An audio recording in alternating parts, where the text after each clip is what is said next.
All right. Well, hey, again, thank you very much. Before we get started, I'd like to give some thanks, some shout outs. First to Jim Furborn, the City of Raymore staff. Thank you for allowing us to have this this evening here in this city facilities. I want to thank Sherry Turney and the Raymore Chamber of Commerce staff for kind of arranging and organizing all this. You guys do an awesome job. Thank you very much. I want to thank Robin Noe of Noe's Jewelry for being our esteemed timekeeper here. So when she flashes the signs, as you will do now an example, 30 seconds, it's 30 seconds. Tom, I'm looking at you specific to that. And lastly, to the North Cass Herald and the Raymore Journal for comprising or composing tonight's questions. Thank you very much. And if you all stand for the Pledge of Allegiance. I pledge allegiance.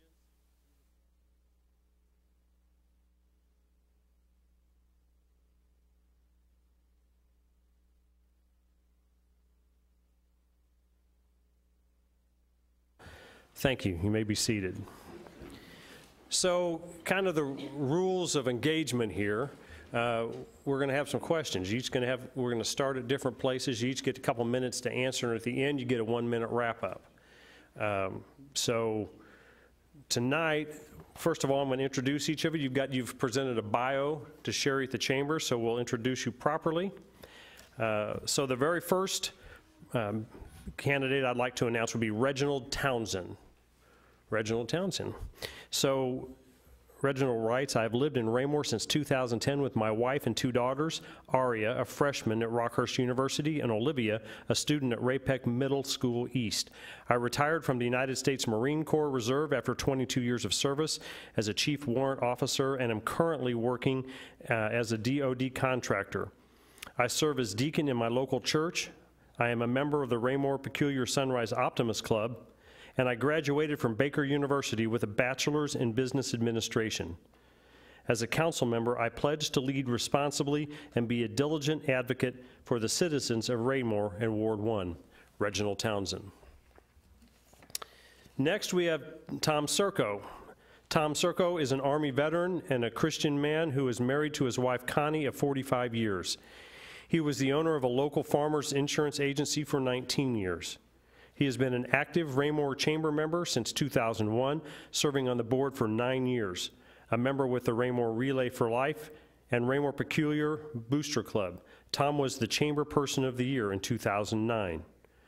With many years of experience building a business, managing a restricted budget, and working with local business owners, Tom has always worked for the growth of Raymore, not only for the city and the business, but also for the people. Tom will be very transparent and available to all Ward 2 24/7, just as he was for his thousands of customers over his 19 years in business. Tom Serco. Next we have Adam Embry. Oh, he's not here this evening, but he does have a bio, so I'm going to go ahead and read that.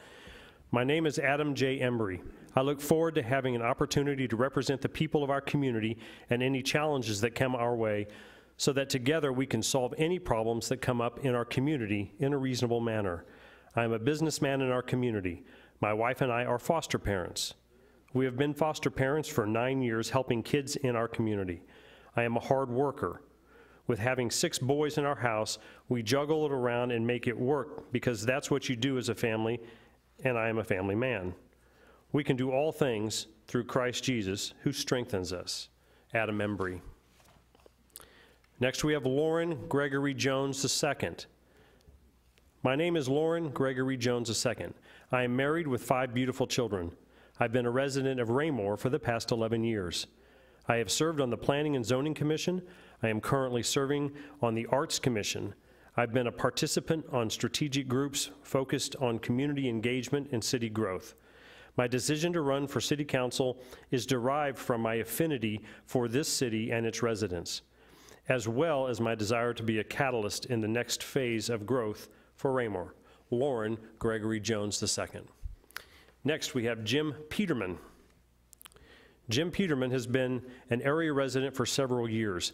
He retired after more than 45 years of successful sales management. 3 years ago, Jim moved to Raymore to enjoy living in a nice, safe, progressive community. His family is grown and are living in the Kansas City metro area. He currently runs a home-based computer repair business. Jim would like to see safer neighborhoods, improved traffic flow throughout the city, and expanded park and recreational facilities. Jim Peterman is actively involved in his community church, serves on the Silver Lake Homes Association board, and volunteers his time to help people with needs. Jim understands the typical day-to-day successes and trials your family experiences because he's right there with you. Jim Peterman. And last, we have Jay Holman. Jay Holman, he says, I have been a resident of the city of Raymore for the past 24 years, and I've been employed in the law enforcement profession for the past 28 years. I graduated from Northwest Missouri State University with a Bachelor's of Science degree in political science. I am a United States Air Force veteran and a lifelong Missouri resident. I've been in service to the citizens of Raymore for approximately the last 12 years. I spent the first 5.5 years on the Raymore Planning and Zoning Commission, the next 2 years on the Raymore Parks and Recreation Board, and the last 4 years as a city council member for Ward 3. Jay Holman. I'm also going to read a bio for Sonia Abdelgawad. She is not able to be here this evening. So Sonia writes that she has served on the Raymore City Council for 6 years.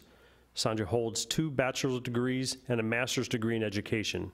Sandra works as a teacher and instructional coach in the Belton School District. Sandra, along with her husband, Ali, and their children, Gabriel and Aaliyah, have lived in Raymore for nearly 12 years. Sandra volunteers in the Raymore schools and community. She is excited about continuing to serve on the Raymore City Council and is hoping to continue to bring a realistic view of what the citizens of Raymore want to City Hall. Sandra Abdelgawad. All right, so we've got questions. Nobody knows these questions. I haven't even read them yet, so we'll hopefully be fair in how we divvy up our time. And so I think what I want to do is, I think I'm going to start with Lauren. We're going to come around and we'll end with Tom on the first question.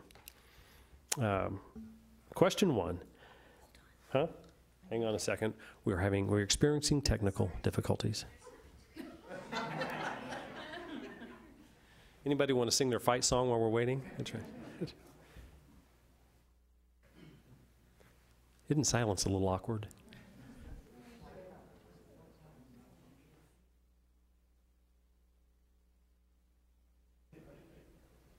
Perfect. Hey, we're good. Are we ready? We're ready. Question 1, Lauren. Tell us about yourself and why you are wanting to Tell us about yourself and why you are wanting to serve on the Raymore City Council. Yes, my name is Lauren Jones, as you stated. I've been a member of the community of Raymore for the last 11 years. My wife and I moved here very soon after we got married and decided that this would be a great place to raise our family. City of Raymore had a lot of great things to offer, from, just being a small, close community of close-knit residents, as well as having a great reputation for schools, which is one of the main drivers of us moving out here. The main reason that I want to be or a member of the city council is because this is a great city, and what a great opportunity to just be a part of the growth as we move forward, in the next few years. There's a lot of opportunity for economic growth. I had great meetings with Matt Tapp, our director of e-commerce, economic development, and he was able to share some great things about the city moving forward.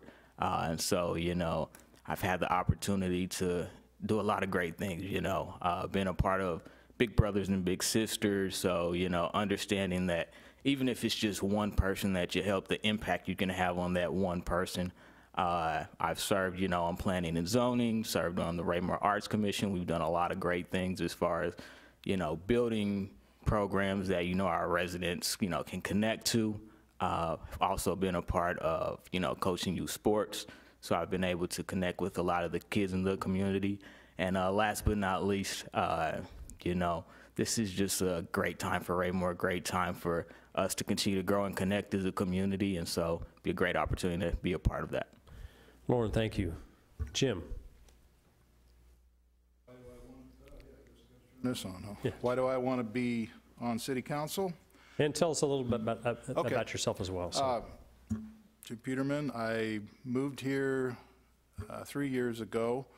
I'm off retirement, kind of done a few things part-time and stuff, but got involved when I moved here, got involved with the Silver Lake Homeowners Association, and felt that there was a part that I could play in that and become an officer there, and have continued on with that.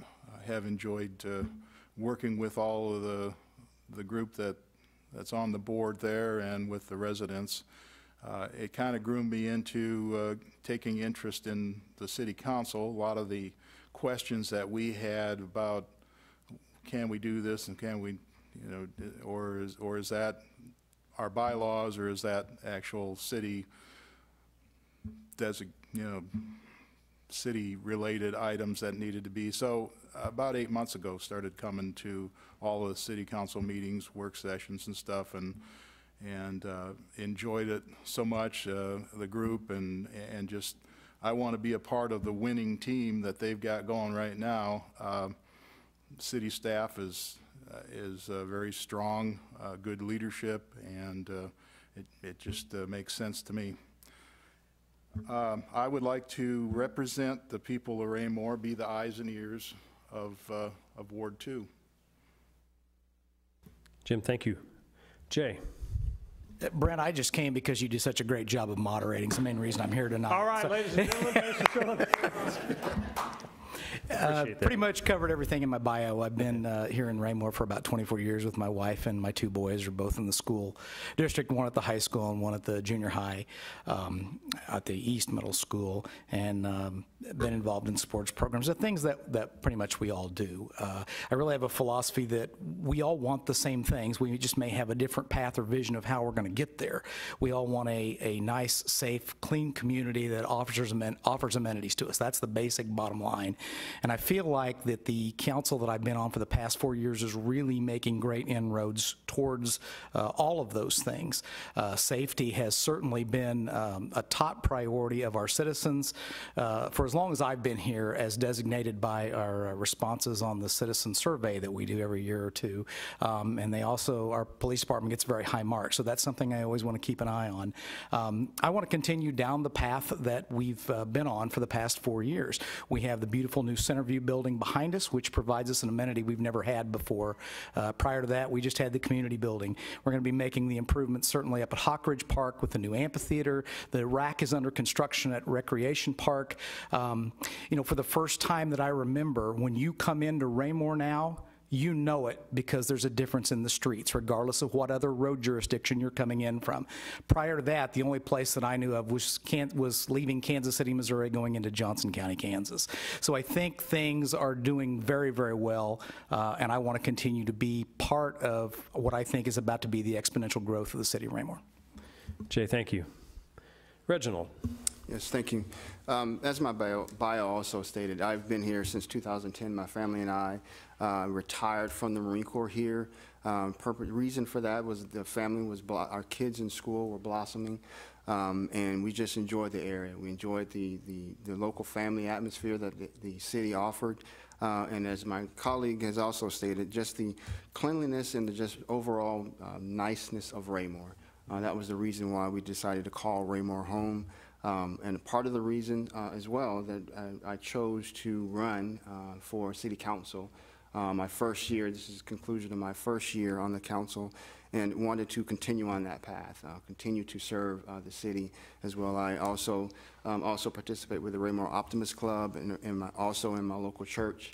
And I also enjoy in my 7 years now, 8 years now with the city, the tremendous growth that has happened in that short time frame.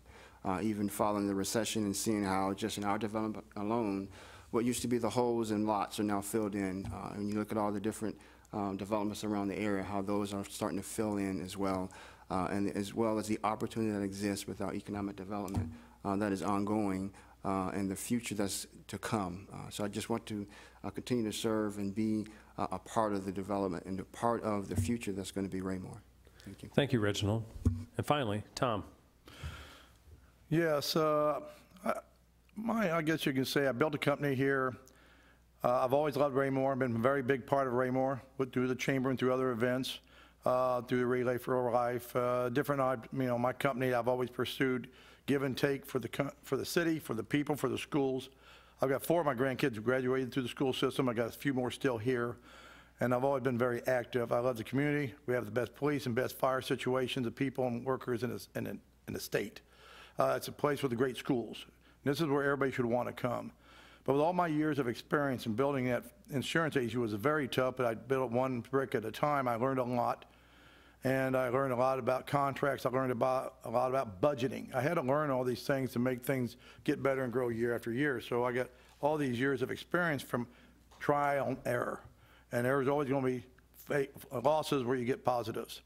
But I love the community. I've always been, like I said, involved. I created the Player of the Game ball about 6 years ago for the football team, and it took off. They love it. I've always tried to inspire all the kids out here to do what's right, and I'm always going to be a part. And, I did the bike rodeo for years here when I was farmers. I always wanted to be able to be part of the community with the fire, the police, the kids. And I want to be able to join, like I did my insurance business, the customers, the company, to make sure when there's situations that we can resolve them. You got to wear a number of hats. Have a lot of diversity in my insurance. You have a lot of diversity on the people who are in Ward 2. And they got to hear it. They got to have a voice. So I'll have their voice. They'll have my ear 24/7. I'm very open and eligible and ready to do this stuff for my people in the Ward 2 if elected as city council. But I want to be city council to help keep this thing growing the way it should grow, to have all the years of experience that I have bring here and work with the council members to help them when it comes to contracts. Those are very serious, lucrative things. You got to know what you're doing. When we're budgeting, this is the city's money. We're doing the people's money. We want to make sure that we're investing right, okay? That's why I want to be councilman and do it right. Thank you. Tom, thank you. All right, question 2. I think we'll start with Jay, and we'll work our way to Reginald. And just so you know, question 3, we're just going to flip the opposite of that, and we'll start here and end here, okay? So question 2. Jay, what is your assessment of the current economic development efforts, and how would you recommend them going forward? I think it's outstanding. One thing to remember about economic development is everybody wants it, but they want it in certain segments. The joke that I always say is everybody wants an Olive Garden in town. That's the big economic development statement. Right. Love to have an Olive Garden. What you may not know is that Olive Garden is an older chain restaurant that's really not currently expanding. So unfortunately, they're going to be a much harder sell to get to come into town. Economic development is also hard in that anytime a developer comes into town, they speak with staff first, and the first thing they do is have them sign a non-disclosure agreement. So the things that are going on, there are things that are going on that we don't know about yet because staff can't divulge to us.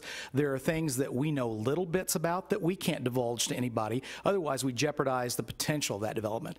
Now, back to the original question, I think that we are in the best place, Brent, that we have ever been in this city. I think that you heard me say the term earlier, exponential growth, and we are on the precipice of that. Those that have been in town for a number of years remember the great residential followed by economic growth that we had in the early 2000s. We experienced the downturn of 2007 through about 2009, which hit us but not quite as hard. Times have come back, and people are starting to see the great jewel that Raymore is. The exponential growth, the great school system, the disposable income compared to the rest of the state, its location to now Interstate 49 and going south all the way to New Orleans and up here into Kansas City. So many things are happening. They're good things. I wish I could give you specifics. There's a lot of it that I don't know, but I think we're in the best place we've ever been. Jay, thank you. Jim? Certainly. What is your assessment of the current economic development efforts, and how would you recommend them going forward? Well, I think the city is doing a great job on pursuing new businesses, and we're getting the residential growth already. Along with residential growth will provide the opportunity for businesses. Right now, I believe Raymore leads Cass County in growth as far as growth of housing. I want to be a cheerleader for the economic growth. There's lots of things, North Cass, there's possibilities of annexation in places that will create new businesses. I'm concerned over bringing in new businesses that will take out the old businesses, so we gotta have the blend down to where we don't take away from what we've already got. I think that we need to look for unique type businesses that would be interested in joining the Raymore Business Group. The big box stores and stuff, if we get them, yeah. But to depend on those, I think it's you're gambling, because they bring a lot of business volume and tax dollars, but they're easier to just blow out of here after it don't work out. So, and the bigger, like Sears and Toys R Us, most recent ones, are they're part of history. So I think we'll stay with the unique businesses that we can find. Thank you. Jim, thank you. Lauren? I think the city's doing an excellent job of economic development. When I first came to Raymore, there weren't a lot of things. And I think that the city's done a great job of growing, finding the right fit for the community. You can bring anything here, but is it the right fit? Does it offer economic stability? I think those are going to be I think that's the most important thing when you look at, economic growth. Is it right for our city? Does it make sense now? Will it make sense, 5-10 years later?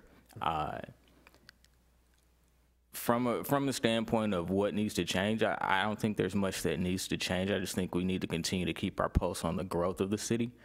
There's a lot of great things in Raymore. I think the word that comes to me would be revitalization.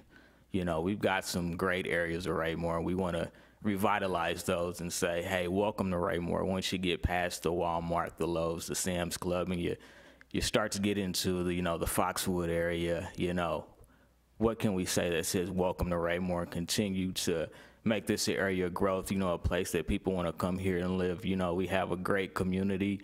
We have a great group of people that are engaged in continuing to grow our economic development. Our parks, outstanding, as we continue to build trails that connect our parks and our residences. We've got an amphitheater that's getting ready to come up, and what a great opportunity for, after a hard week's work, to be able to go and enjoy a good show with friends and family. So I think the city's doing a great job, and I think it's going to continue just to move forward. Lauren, thank you. Tom? Repeat the question. Certainly. What is your assessment of the current economic development efforts, and how would you recommend going forward? All right, yeah, I brought my business here in '01. I've seen a lot of advancement in the business, being a business owner, and I've seen a lot of stores open and met with the owners, and I know them, and we just together have always rooted on growth of business. Growth of business in your community brings good tax base. Good tax base from the commercial people helps reduce some tax base on the people of the community. So it's a give and take. Of course, everybody wants certain things, but what we need to strive for is a diverse mixture. We love to have some top-rated sales tax business are good, that always do business you see in their locations, but not matching what other people have. So we need that for the tax base. On the other hand, they talk about big buildings, maybe a hotel down the road here, and so that would bring employment or jobs. We also like to bring in businesses here that will actually employ our people, give them good paying jobs in the future so they can be close to home. These things are all necessary that the city and the people can mesh together and they can actually profit and benefit each other. The ED is doing very well. They're working very hard, but again, you get stuck. There's situations people don't know that in economic development, these people coming in, they want a lot because the one down the street's going to give them more. So what are you going to give me? It becomes a battle. But we have stayed very tight to our reins, and our ED and things and the TIFs and stuff. They have regulated that properly in the city, unlike some other cities who give away everything. And they've brought the business in still. Sometimes it's a little slower, a little sluggish, but they're going the right angle. We wanted this city to grow over the next 10, 15, 20 years. What you do now, you need 30 years. You got to be looking long range. Get people in here because you develop that. The city here doesn't grow year to year. It's got years and years of things planned what they're going to do with contracts, people coming in, growing. So it's important that as a council person, you're there together with the council people and the mayor and sit down with the city and make this work. Because the betterment of the city and the betterment of the people always work together. You got to wear both hats and be able to bring them together and make this thing work. But great economics, great city growth. We're there on the cutting edge. We need to go forward. Thank you, Tom. Reginald. One thing I learned sitting on the council is very difficult not to sound like you're repeating the other candidates or other council members' terms. But as you've heard, very similar statements by everybody that's up here tonight. And I have very similar statements. But one thing I will add that may be a little different with respect to economic development. The city is doing an outstanding job with respect to its economic outlook. The long-range view as far as trying to get some unique businesses within the area. As my colleague has stated earlier, Mr. Holman, there's some things we're not at liberty to discuss because it could impact contract negotiations, just negotiations in general. But long-range decisions and long-range conversations are ongoing that are exciting for the city. With respect to retaining businesses internally, our economic department also does an outstanding job discussing with local businesses their concerns. What can the city do? What is the city doing that's hindering growth within their current business? What things can we do to better their support and customer base with the city? And some things as I see that can impact that is our infrastructure. Some of the challenges that we may have just getting to the city of Raymore with the I-49 corridor with respect to that, and that whole, we all affectionately love that Highway 58 bridge and that intersection there. Some things that we can do there because it can be frustrating to get through there. And if we have businesses within that support the residents of Raymore, but our larger economic organizations look at traffic counts. They look at how many vehicles come through a certain intersections. And if customers decide to go around that, that may not get the counts that we need. So if we can do some things as a city, larger region area with the Mid-American Regional Council, with our sister cities to our east and west, our west, excuse me, to help fund some infrastructure changes to help better traffic flow to get those customers in that they would need as well to support that. Thank you. Reginald, thank you. That's why I don't wake to an alarm in the morning, guys, just so you know. It's all perfect. Don't worry about it. All right, so we're down to the last question. This is question number 3. We're going to start with Reginald and work our way to Jay. Question 3. What is your vision of Raymore's identity in the future? Commercial, historical, residential?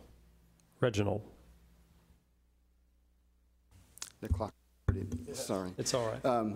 Commercial. With respect to that, I would say unique businesses. From a commercial perspective, because as I've talked to several people within my family, just different citizens that I've spoken to, we are, somewhat the south end of I-49, and that regional and different focus groups and different organizations that we've talked to as a city with regard to the retail radius, 25, 30 mile, 10 mile radius. If within that radius there's the same business, as you drive, what would draw you to our part of town? If I can stop 5 miles out and hit the same type of business. So more unique businesses that come to. We have our Qdobas, we have the Mods that are in town now. So as we are building out that long-range view, having those unique businesses that make Raymore a destination.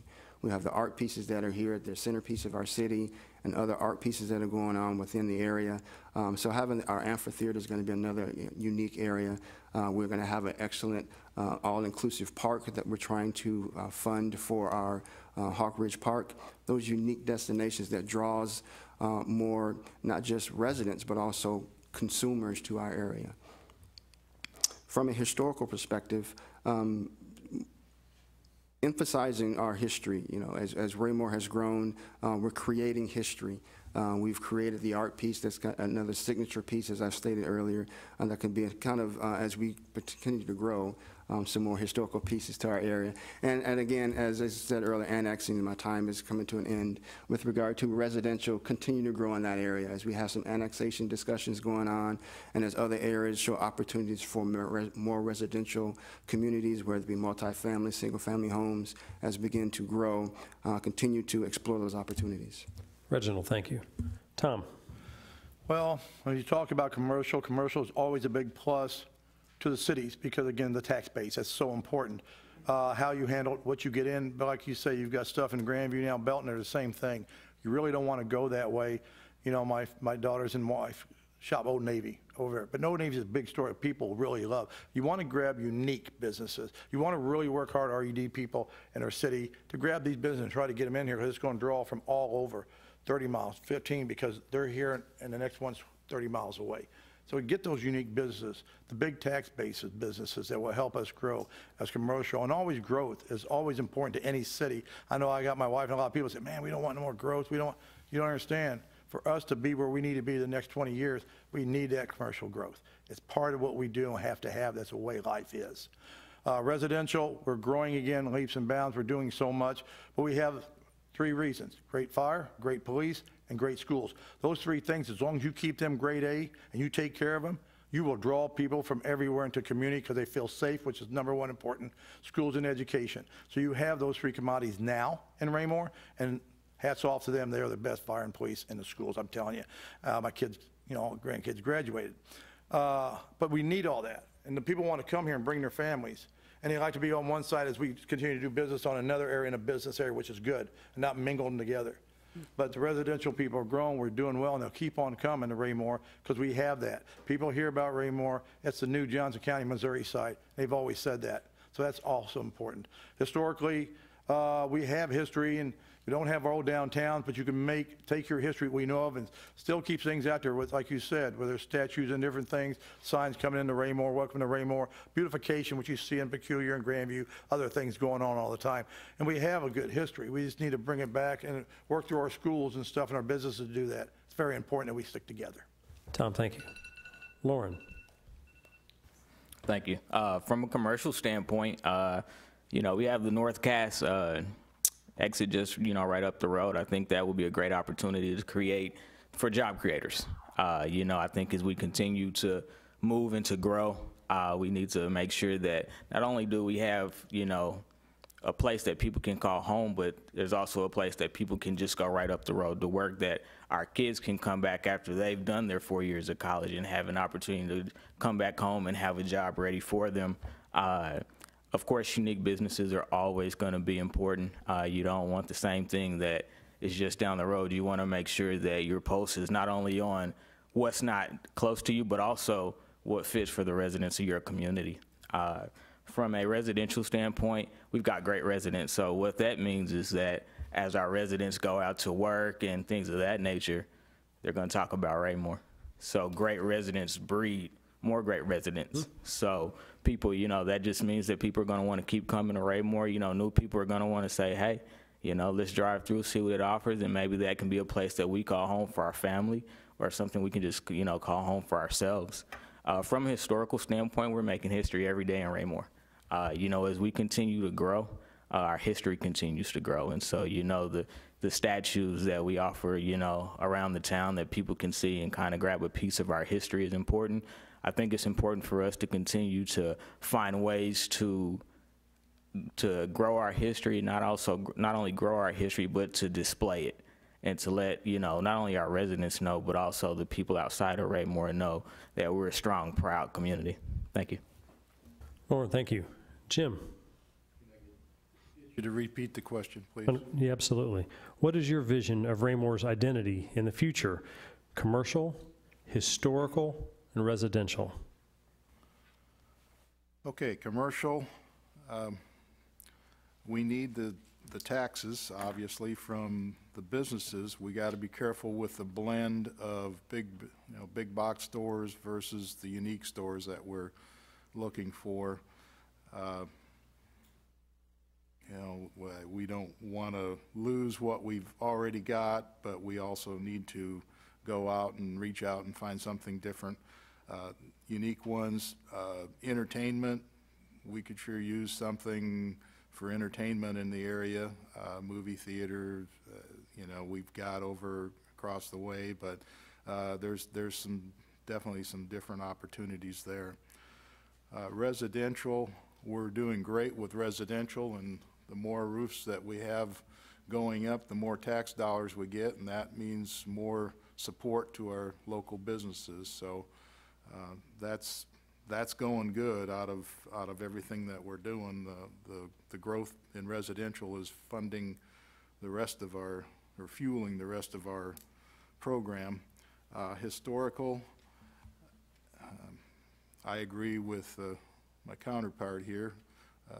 We make history every day with all of the things that are going on in Raymore. The one thing that we need to be sure we don't forget is forget our history and how we got where we at. Somebody told me a saying one time, you dance with the one who brung you, and that kind of recaps, you know, we gotta remember how we got where we're at, and keep that sacred too. So, thank you. Thank you, Jim. Finally, Jay. Well, Brent, I would interpret your question slightly different than the rest of the candidates. I took it more as of a multiple choice question. Which one of these items do you think will be more prevalent or the most prevalent in our identity in the future? But I would concur with the assumption of the rest of the candidates. I think it's going to be a balanced approach of all three. I think we're going to continue strong residential growth in this town because of the base elements that draw people here and have for the past 20 years. A very strong school system. Thanks to Dr. Monsies and his fantastic staff. People like our school district. It does very well, and people are happy to bring their children here. We have a variety of affordable, good quality, very aesthetically pleasing housing, and that continues forward. I think that's going to be a strong trend in the future as well. As far as commercial, I touched on that a little bit earlier in the question on economic development. I think we're poised for tremendous growth going forward. The historical perspective, I think, is kind of an interesting one. The city is really putting forth an effort in the GeoBond projects that we have going right now to bring about elements of our history. We currently have money in this year's budget for what is known as interpretive signage, and you're going to be seeing that going up in the parks. Those of you not familiar with it, if you've ever been to a national forest, the sign typically has pictograms or pictures of historical things and then an explanation of kind of what happened, or what was the historical context of this area. And we have a number of areas I think people will enjoy that. We've talked about putting the graphics up of the group known as the Raymore All-Stars, which was a city team here in the 30s for about 3 to 4 years, and actually putting a life-size graphic inside the rack. So we're going to start promoting our history through those kinds of things, and I think that a balanced approach of all three of those is where our identity is going to be in the future. Jay, thank you. All right, so you each get a 1-minute wrap-up, and I think what we're going to do is, I think we're going to start with Tom to Reginald, and we'll come back around and we'll end with Lauren. 1 minute. Tom, go. Well, I think to finalize what we're talking about tonight, a city council person in the city of Raymore is a very large undertaking. They're talking about 6, 7 figures when they're doing contracts, when they're doing budgeting for the growth of the city, taking the wealth and the money for the people that they were elected by, and they're going to diverse that money out to where it's going to grow for the city 5, 10, 20 years. It's very important that when you get on a council, you have the experience and the knowledge and the understanding of the goods and the bads you created over the years of experience. So you need that with contracts, with all your base things for business and business owners, budgeting. I've done that for many years. I've created a good company by knowing how to do it and falling on my face and getting up and getting it better. I understand that now. Like I said before, I'm here for the people. Always for the people, so the people in the city can join together every day and we'll make it both right for each other. That's the way it's got to be for the future for us to grow. You got to have happy people with a happy business and a happy city. And there's a way to do it. I've been doing it for years. It will work. Thank you. Tom Circo, candidate for Ward 2. Reggie. Thank you. Look forward to another opportunity to serve the citizens of Raymore. The city has, as has been stated numerous times in numerous different ways, the city has excellent future ahead of it, excellent opportunities for growth. We're continuing to grow every day. The amount of new home permits that are going in are continuing to grow.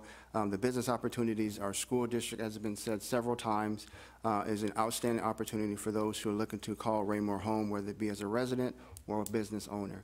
I look forward to serving the city in that capacity and taking the concerns of the city to this dais and making decisions on behalf of those citizens and business owners. Thank you. Reginald Townsend, candidate for Ward 1.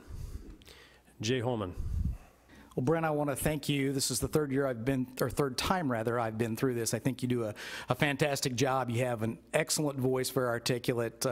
You've handled this as professionally as anybody could hope to. I think ABC should be calling soon for the next presidential debate.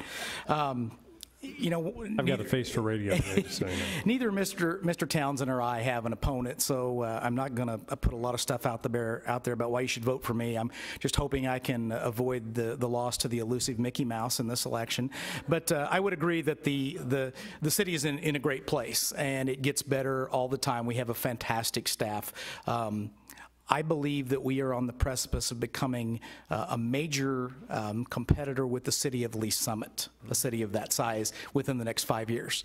I would ask everyone to do two things on Election Day. Vote. Whether you vote for me or Mickey Mouse, please vote. And the other thing, vote for Mr. Townsend. He's one of the finest individuals I ever met. I'm glad he's on council, and I can say that because he doesn't have an opponent. Thank you, sir. Jay Holman, candidate, Ward 3. Jim. Like I said before, I just want to be a part of the team that's going right now. The city council is such a winning team. I've attended enough meetings to see how smooth they operate. You know, there's both sides, and they always come to the middle. So, city staff, I mean, the city is running great. Mr. Fearborn does a great job of holding everything together. So I would like to see some more connectivity, things like the 155th Street project that the city took on, and get some roads beyond what we've got to be able to get in and out of the city would help a lot. Thank you, Jim. Jim Peterman, candidate, Ward 2. Finally, Lauren. Very, very grateful for the opportunity to serve our great community of Raymore. The city does a great job. Our leadership is outstanding, from, you know, our mayor to our city manager to all of our city staff, you know, and so to have an opportunity to be a part of that team, you know, I'm very, very interested, very, very optimistic that, you know, there are opportunities there to, you know, continue to serve the great people of Raymore. And, you know, our city council staff does a fantastic job, a very, very fantastic job of, you know, keeping the pulse on what's important to the city, what's important to its residents, and its growth. So, thank you. Thank you, Lauren. Lauren Jones, candidate, Ward 2. All right, we're at the middle of this deal, and we get a 15-minute break. 15-minute break. Did I say 15-minute break?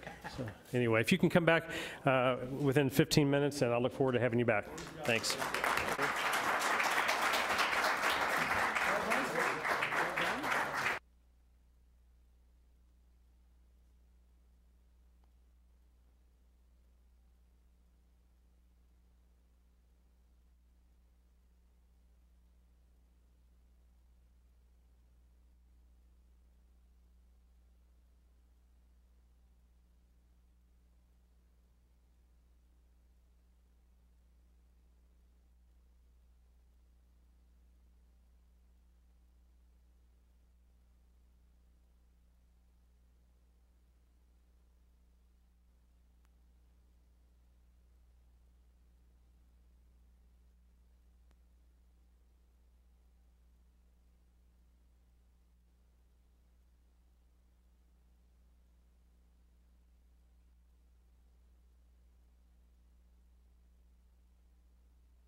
I'm going to introduce you to Eric Collins.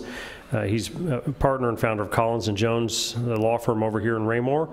He's going to talk about Proposition RP, and he's with the Citizens for Ray-Pec Schools. Eric Collins. Please hold your applause.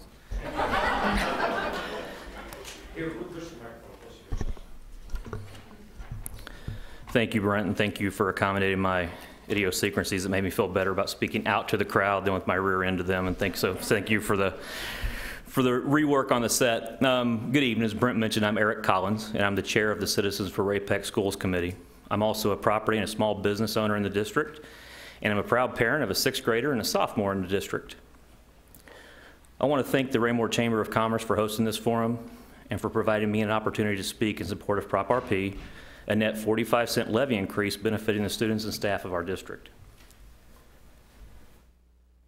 Last fall, I was asked, as a then-serving president of the Raymore Chamber, to participate on a strategic planning committee to assist in the development of a 5-year strategic plan for our district. The strategic planning committee, consisting of community stakeholders, with the help of input from the community at large, developed a strategic plan comprised of 3 focus areas: success-ready students, high-quality staff, and financial responsibility. During the strategic planning process, the committee reviewed a lot of data relating to the district, and we learned a great deal about our district. We learned that our district is performing well and getting great results. Our district operates on a very lean budget. Our district's administrative costs are the lowest in the metro, and our district spends 10% less per pupil than the state average. As encouraging as those takeaways are, we learned some other things. Our district is struggling to compete. Staff salaries in our districts are 15th out of 20 among metro area schools. Our district staff turnover rate is increasing at an alarming rate, especially among experienced teachers. Our district needs to expand its program and support offerings to continue to develop success-ready students. Our district needs an additional investment in ongoing facility maintenance and upkeep, and our district has not received a voter-approved levy increase since 2003. Prop RP is a proposed net 45-cent levy increase. The decision to place Prop RP on the ballot comes as a direct result of the strategic planning process and input by community stakeholders. That decision also coincides with a unique opportunity for our district to reduce its debt service rate by 30 cents. Our current levy is comprised of 2 components: an operating rate and a debt service rate. Currently, our district's total tax rate ranks 18th out of 20 metro area schools. Our district's operating tax rate ranks 20th out of 20. Due to the district refinancing much of its existing bond debt at or near historically low interest rates, recent increases in property values allowing for a lower rate to pay existing debt payments, and modest enrollment growth during the housing recession, the district is able to reduce its debt service rate by 30 cents.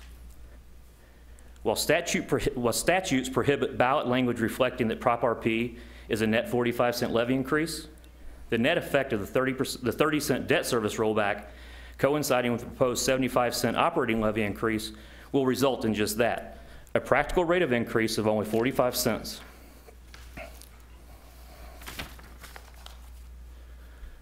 Because we cannot place the net 45 language on the ballot, we are taking every opportunity to inform patrons of the practical benefits of the operating levy increase coinciding with the debt service rollback.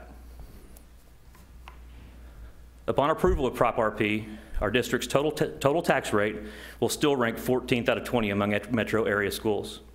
Our district's operating tax rate will rank 12th out of 20, and our district's total tax rate will still be lower than the tax rates in Lee Summit and Belton. A net 45-cent increase will result in a tax increase of just $85 per year per $100,000 of assessed valuation.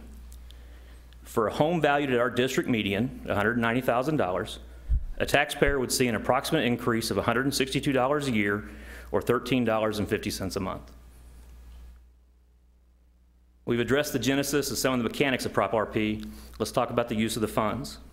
Funds from Prop RP will be used as follows, centered around the strategic plan's 3 focus areas: success-ready students, high-quality staff, and financial responsibility.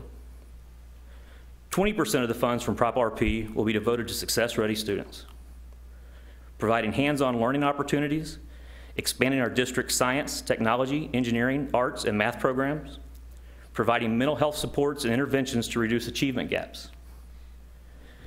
60% of the funds from Prop RP will be dedicated to our high-quality staff prong of the strategic plan, providing a competitive salary and benefit plan, ensuring appropriate class sizes and caseloads, and providing support for training and advanced degrees. The remaining 20% of the funds will be utilized in connection with the financial responsibility prong of the strategic plan by investing additional resources in ongoing facility maintenance and upkeep. I understand that there's been a great deal of information distilled into this relatively short presentation. There's a wealth of information, however, regarding Prop RP available on the district's website, including a very informative voiceover slide presentation by Dr. Monsis, a tax calculator, and a detailed frequently asked questions page, along with much more. Thank you again to the Raymore Chamber of Commerce for hosting this event, for your time this evening, and for the opportunity to speak to you in support of Prop RP. I hope that you will join me in voting yes for Prop RP, a net 45-cent levy increase on April 3rd. Thank you.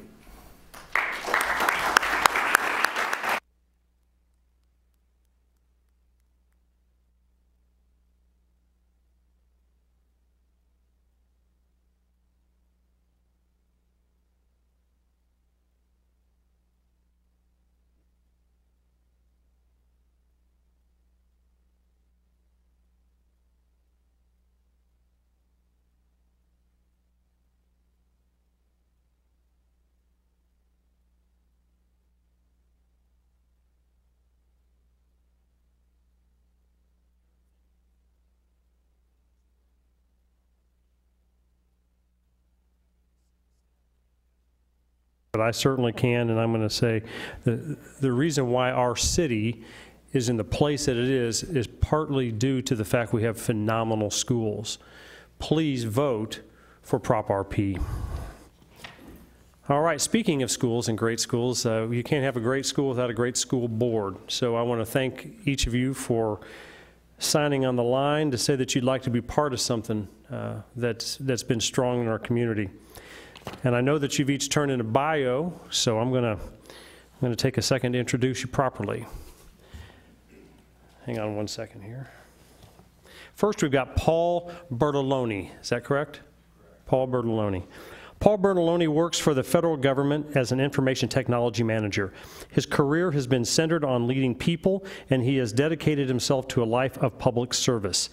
His plan on leaving the military has been to transition to volunteer work and giving back to the community. Paul and Abby have 3 children in Ray-Pec schools. He has been very impressed with the district and seeks to apply his experience in organizational leadership to serve our community's students, teachers, and staff and enhance an already exceptional group. Paul Bertoloni. Next, we have Ashley Jones. I'm not Ashley Jones, but she's Ashley Jones. Ashley writes, I'm Ashley Jones, and I'm a mother of 3. My 2 oldest attend Raymore Elementary, and my youngest is 14 months old. I'm a special education coordinator for the Raytown School District and have been in education for 9 years. I have a bachelor's degree in special education, a master's in secondary administration, and a specialist in superintendency. I've chosen to run for school board because of my desire to have a voice in the decisions we make for our children. I believe my background knowledge of the education system will be a strong asset to my position as a board member. I look forward to the opportunity to work with the Ray-Pec school system. Ashley Jones. Next, we have Billy King. I have been a resident of the district for 41 years. I studied at Longview Community College and Southwest Baptist University. I started a telecommunications company in 2001 and a second hosted VoIP company in 2009.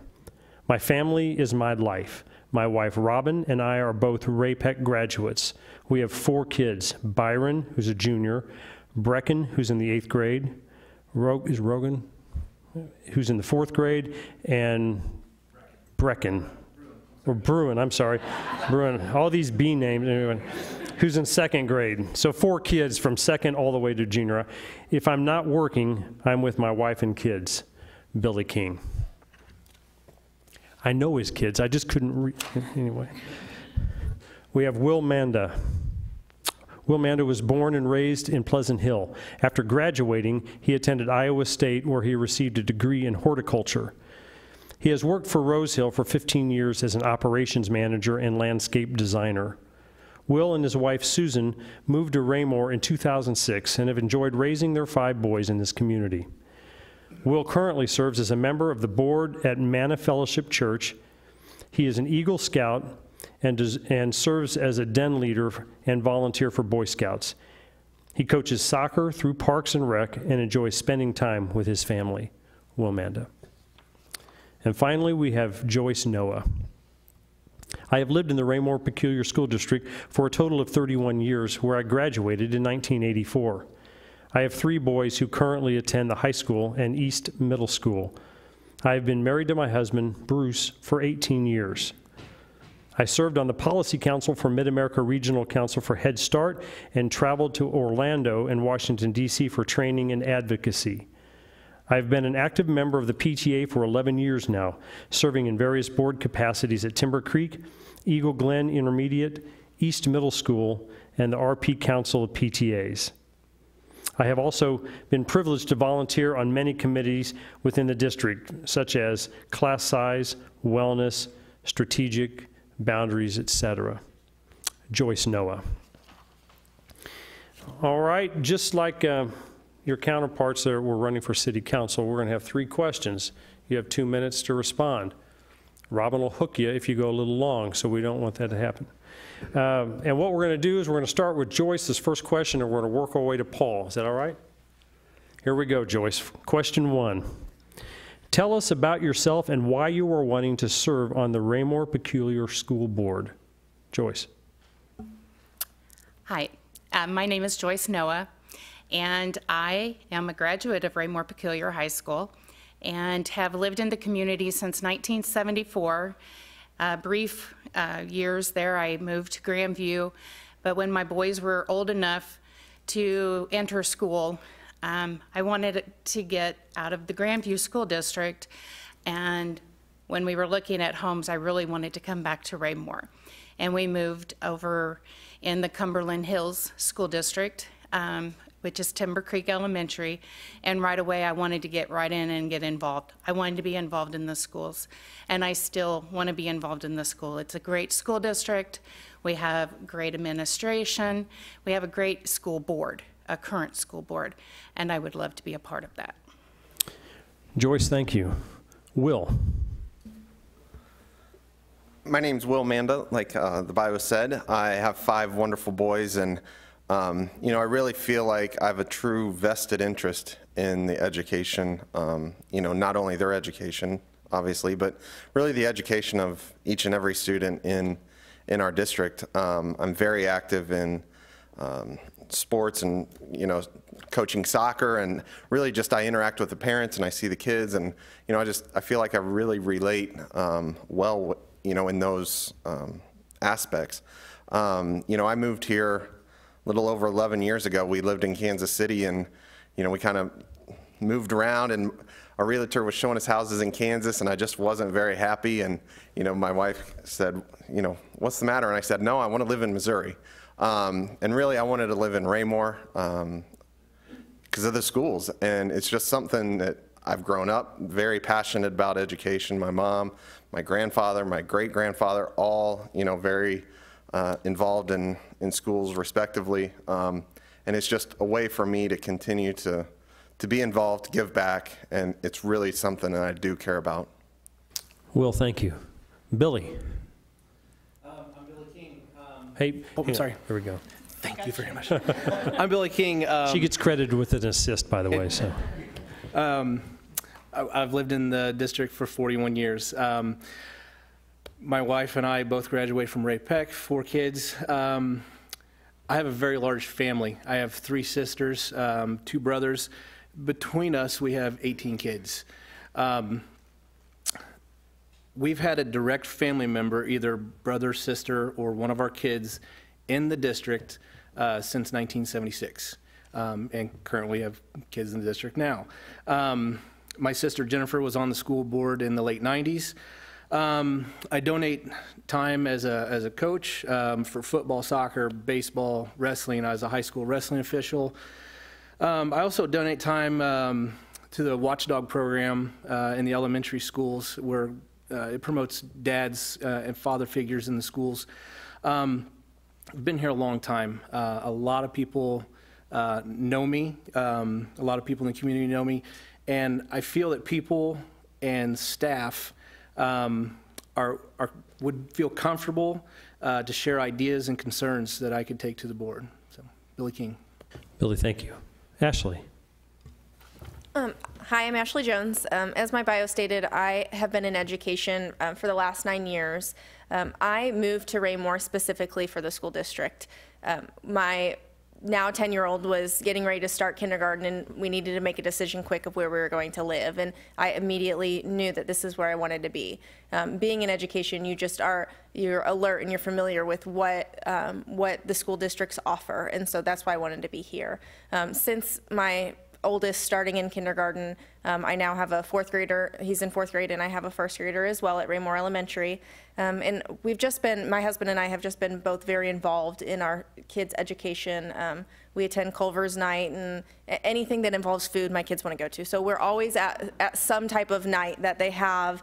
They enjoy, we have a talent show coming up soon. And so just being aware and involved in our school district. And I just think that my background in education will benefit what we're doing here in Raymore. I know the goings-on of other districts in our area, and can be the voice for what other areas are doing good, and what we can do to be better. Thank you. Ashley, thank you. Paul. First, let me say the city's apparently in a better technology position than the high school, because last night we had to share one microphone between the 5 of us. So thank you for the accommodations tonight. I grew up with a fascination with comic books and superheroes. I went to church, and my mom would be proud to show you all my perfect attendance certificates. And I learned there over and over that life is about helping others. It's the foundation of what we do. But as you get older, you realize there are no superheroes. There's a lot of good people in the world, but there's a difference between fiction and reality. But something funny happened in my journey. I realized that there actually are. And I look to the United States Marine as the real life embodiment of everything that a superhero embodies. So I went that route. It was a grand adventure. I got to do it for 20 years. But when that came up to an end, I decided that I wanted to continue to serve. And even though I'm hanging my cape up, so to speak, I think giving back to the community in a more traditional way now is my path. And the school board seemed like the best fit for me to apply what I've learned along that journey and offer something back to the great country that gave me so much. Paul, thank you. Now on to question 2. I think what we'll do is we're going to start with Ashley, and we're going to work our way around and end with Billy for question 2. Here we go. What are your thoughts in regards to the upcoming proposed levy increase? Ashley. I am very excited about this opportunity for our school district. I have just been telling everyone I know about what this means for what we can provide for our students, what this means about providing for our teachers. That is a passion of mine, is retaining good teachers, and to do that we have to be able to pay them a salary that is similar to the districts that surround us. And so I know that whenever it comes to the ballot that it's only going to say 75 cents. It's not going to talk about the 30-cent decrease. And so I've just been being the voice for that, to make sure that people are aware of that whenever they go to vote. Thank you, Ashley. Paul. Well, it's been repeated several times tonight that people move to a neighborhood or a community based on the strength of the school system. My wife's a realtor, and she can tell you that it's the #1 question among a potential home buyer and their family. What are the schools like? It's why we chose to end up in Raymore. And I think that this allows an opportunity to bring our staff and our teachers to a better parity with our peer districts in the area.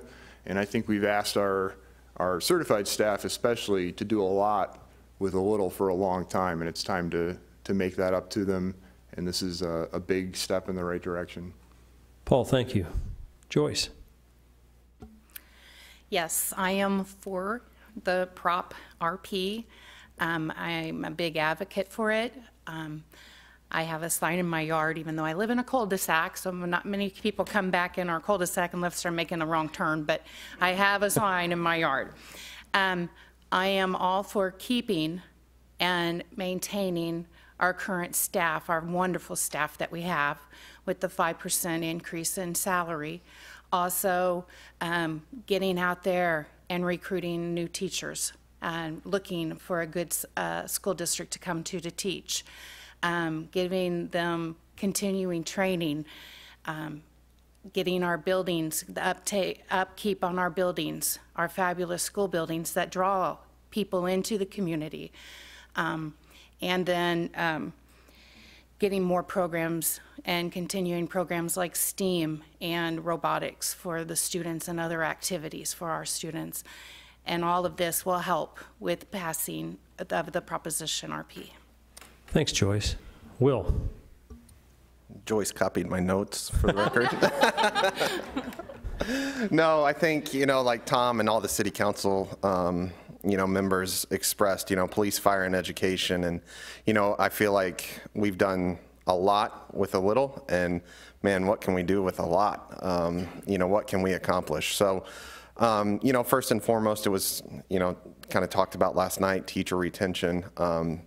And really, why are we losing, teachers to districts 10 minutes away, and it was really about, their salary and benefits. And there's really no reason why a really good teacher that pours his or her heart into our kids, leaves just for a few $1,000s, and so that's, a big portion of, where the money's going.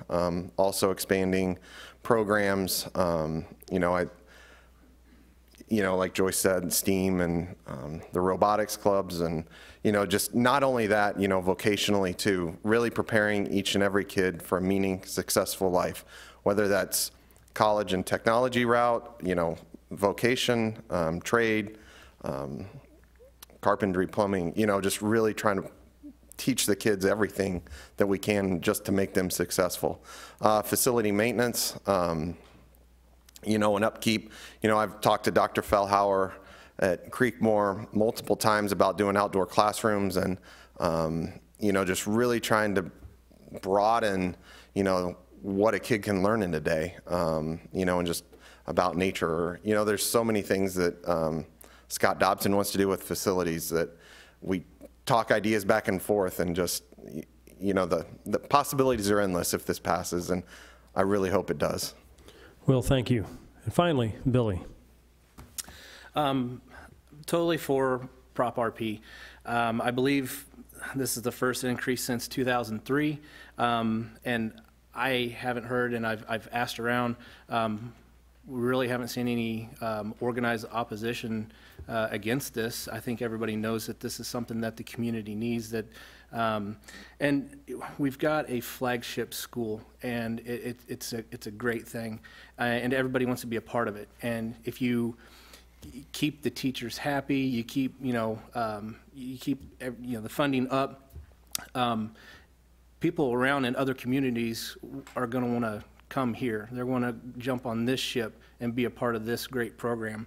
And everybody in the community, when you have a great flagship school, everybody benefits. I mean, your property value and everything goes up when you have a great school district. So. Billy, thank you. Now we're on to question 3. We're going to start with Billy. We're going to work our way to Joyce and end with Ashley. Question 3. What ideas do you have to improve school safety at all school levels in our district? Billy.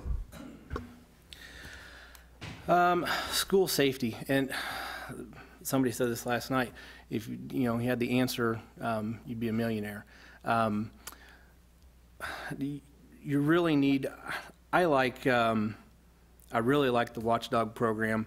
I think having a presence of an officer, of an authoritarian, you know, go back to the Watchdog program, having dads, father figures cruising around through schools. I know it's in the elementary schools now, but having, you know, adults and dads and stuff cruising through high schools, I think you'd be less likely to see somebody, you know, try to do something when they know there's somebody there, you know, that's going to, you know, step up and protect the kids.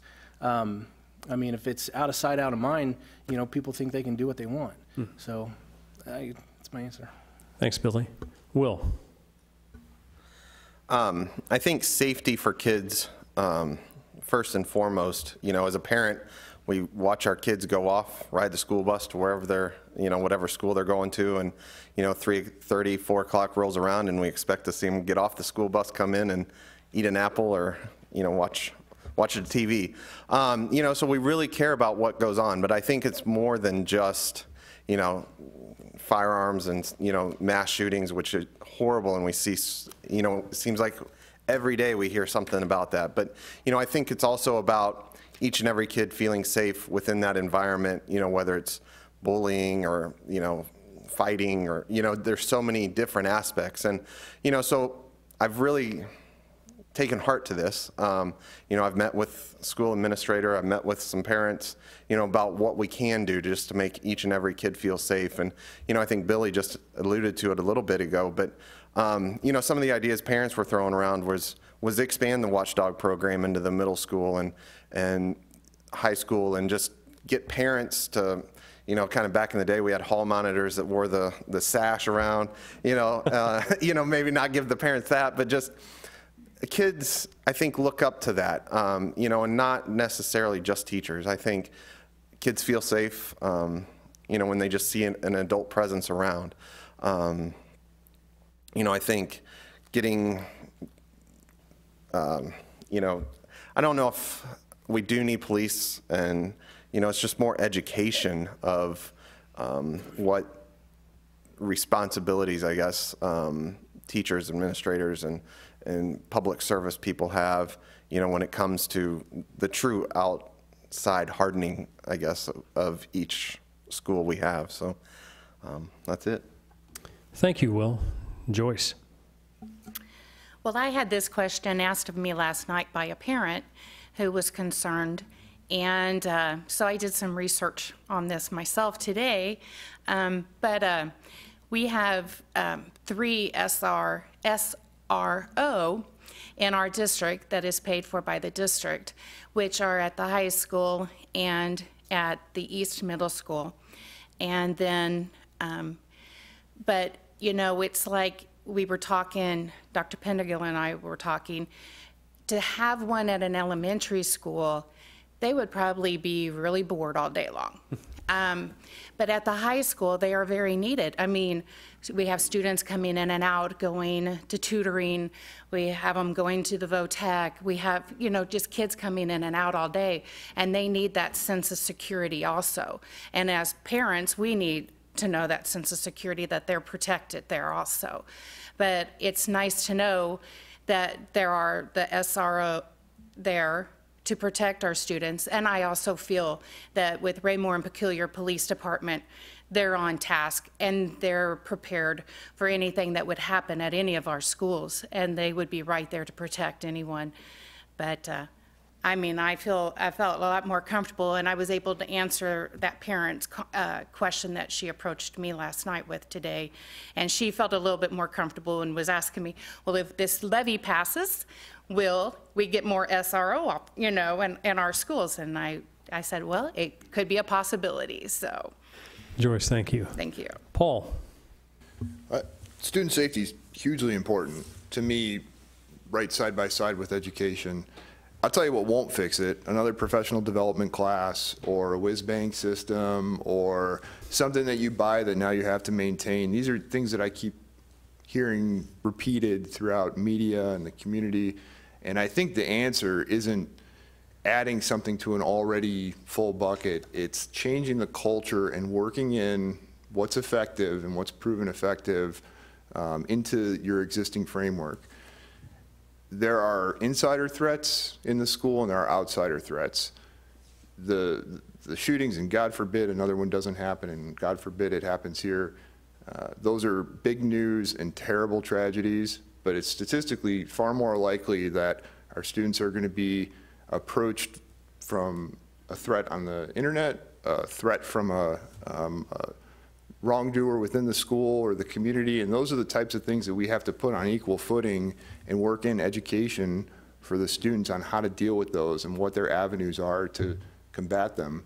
So I think you need to look at it holistically, weigh the probability of all the threats that are out there, and there are many, figure out where it fits into the school day. We have them for a quarter of the day in most cases, and from there you build a capable, independent person who enters life success ready and knows how to deal with threats, because we can't build a fortress around every school in the community and then we just release them into the world when they're 18 and hope that what we did was enough. Paul, thank you. And finally, Ashley. I think the school district already does great things to ensure our student safety. They're really great about communicating any things that are going on within the district, have good policy in place, and that's a big thing, is just making sure we have good policy. And that's something that we can do as a board. Another thing that I think is great is with the strategic plan is that we're looking at the proactive measures that we can take. By providing students with psychological and emotional support, we're meeting students head on. 80% of school shootings happen from former or current students. And so by meeting those needs of those students and finding out what the issues are that they're having prior to them coming in and doing something like that, it's just a step that we're taking in the right direction. Ashley, thank you. All right, we finished with our question and answers. We're going to have a wrap up. You each get 1 minute. And I think what we're going to do, Joyce, we're going to start with you, and we're going to work our way down to Paul. 1 minute. Joyce, go. There we go. First off, I would like to thank the City of Raymore and the Chamber of Commerce for having this forum tonight. It is a great way for us to get our voices out. We have some great candidates this year running for school board, and I am very excited about the future for Raymore Peculiar School District and and for our community and our students. But thank you for this opportunity. You're welcome, Joyce. Thank you. Will. Thank you for hosting and having us here tonight. It was a little nerve-wracking, but we made it through it. No, you know, I want to say that, you know, really, truly, this is something that I do care about, and I think, you know, our school district is far and above one of the best ones around. And, you know, I'm just hopeful, and, you know, I want your vote to be part of that team. You know, I think, you know, there's so many good candidates, and, you know, I'm just really happy to be part of the Raymore group. Will, thank you. Billy. I made comment to this. Thank you very much. I'm sorry, I'm very nervous. That's all right. I made comment to this last night. A lot of people in the community know me and know my family, and as soon as I started this journey, I sent out text messages, emails to about 40 people that are principals in the district, that are teachers in the district, coaches, parents, and teachers that have left the district. And, you know, I want to communicate, and I want people to be able to communicate with me. And I asked them, you know, questions. You know, what are we going to do if this passes? You know, what are you looking for? What are your main concerns? Everybody came back with the same thing: discipline in the district. I thought it'd be pay, but it was discipline. So I've taken that and I've run it up the flagpole. I just want everybody to know that I'm here. I can't wait to be a part of this team and move the district forward. Thank you, Billy. Ashley. I just first off want to say thank you, everybody, for coming out and listening to us talk tonight. I have committed myself to education. That's the field that I went into. That's what my passion is. And so it's only natural for me to be passionate about my kids' education and the education of the students that are within the district. So I would love the opportunity to serve on the school board and be able to give my insight into education as well. Thank you. And finally, Paul.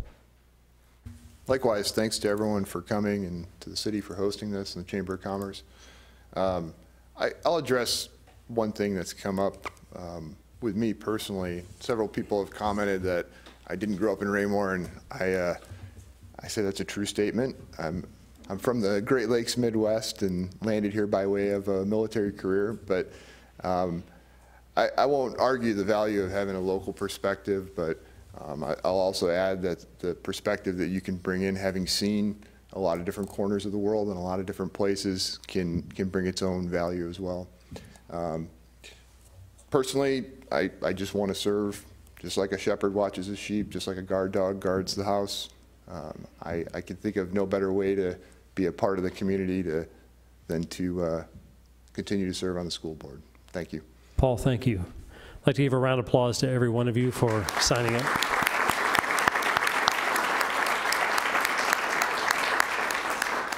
So my wrap-up is short and sweet. Please vote. If you don't vote, well, you know you don't really have a voice, right? So please vote. I wish you all the very best. And thank you, everyone who is watching from home, and for the folks that decided to spend part of their evening with us tonight. Have a wonderful rest of the evening, and best of luck.